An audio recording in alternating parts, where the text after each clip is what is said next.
Good morning, Kentuckiana. I'm Gabriel Gonzalez. Thank you so much for starting your morning with us. Happy Saturday and happy start of the NFL playoffs day. We are so glad that you're kicking off your weekend with us. Of course, we can't start this broadcast without talking about weather. Meteorologist Matt Breland is here this morning. Matt, good morning to you, and it's another cold start to today. Hey, cold, but no more snow. We'll take it. You know, we have had steady amounts of snow showers all throughout our Friday yesterday, and now we're left behind with just that lingering cold, chilly pattern. Temperatures currently in the upper 20s across Louisville. We're seeing cloudy skies and winds staying out of the west around 9 miles per hour. That pattern's going to be sticking around for the majority of our morning time, but I am expecting sunshine to arrive just as we head further on into the day. The rest of us are waking up to temperatures in those upper 20s. Temperatures outside of the city, 27 in Brandenburg, 28 in Paoli, Indiana, 27 Seymour, Indiana, 27 for you folks near Bardstown.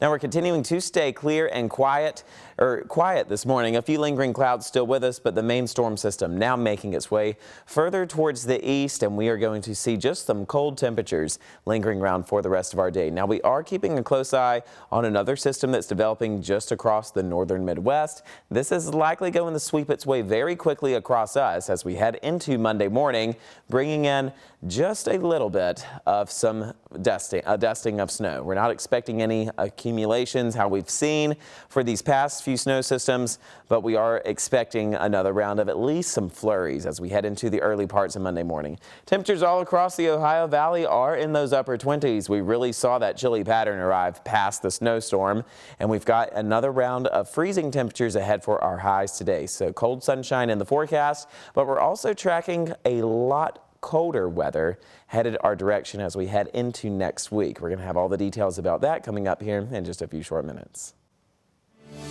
All right, thank you, Matt.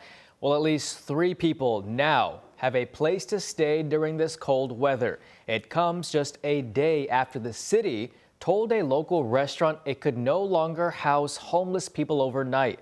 WHAS11's Alexandra Goldberg and photojournalist Emma Gefter report.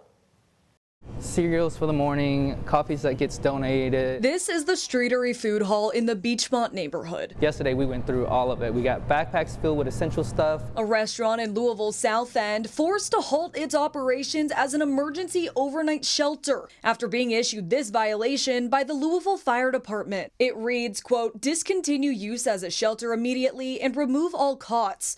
This building is not to be used for sleeping. They trusted us, and I felt like we broke their trust. In a day's work, a solution. The city secured a permit for an alternative earlier Friday evening. That's when I had found out about the permit being put in for Sojourn, and thankfully, they were kind enough to say yes, come on, you know. But at least there's some relief that we can have for the people that are coming into our stores tonight. Rachel Brown with the South End Street Angels and Streetery owner Young Tran setting up the emergency shelter at Sojourn Church Carlisle.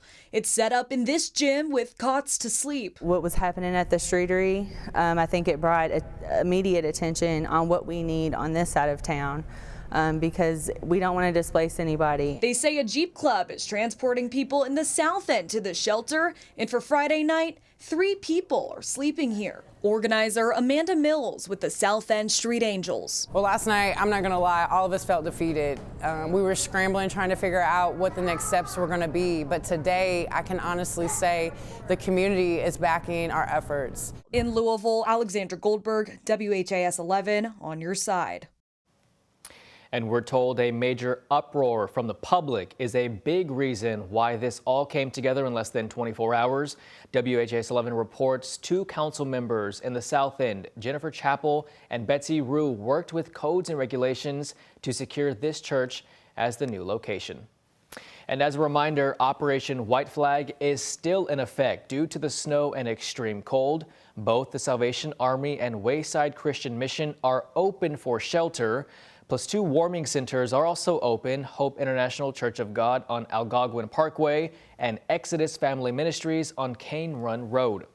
Now, the Metro Snow Team is working non-stop to get the roads cleared this morning.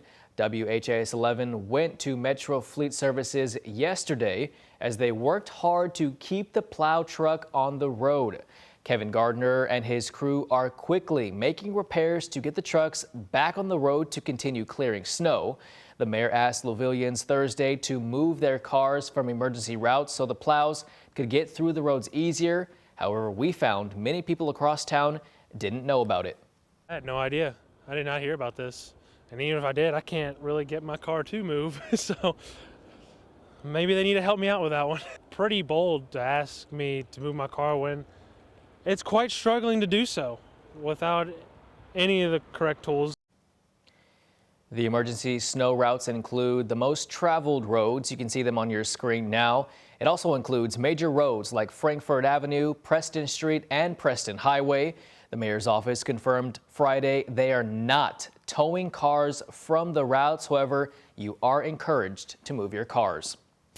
And right now is a great time to download the WHAS11 app. We'll bring you all the latest updates with this snowfall so you're not caught by surprise.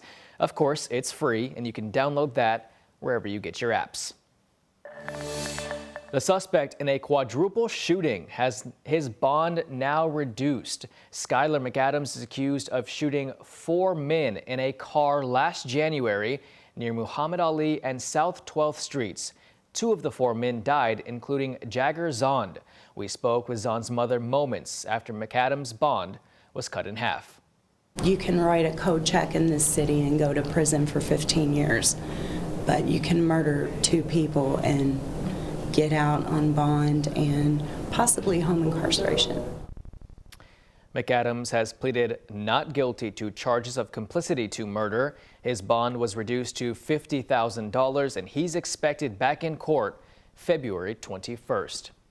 Well, attorneys are saying the PGA and Valhalla are responsible for the death of a worker.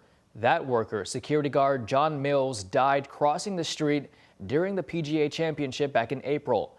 A bus hit Mills while he was crossing Shelbyville Road to get from the employee parking area to the golf course.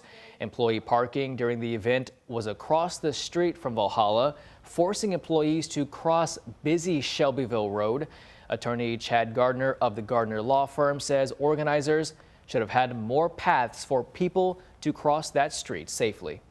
I think one of the problems is that it was pitch black. People who have driven through there have commented on how black it was, how dark it was, and it should not have been any surprise that people would be crossing the road, regardless of what they're doing, whether they were coming to play golf or coming to spectate or coming to do something else. And to our knowledge, there was no designated area. Now, the lawsuit argues that with no planned crossings for workers and no lights, the PGA and Valhalla were reckless and negligent. With their actions, attorneys say they hope to protect workers in the future.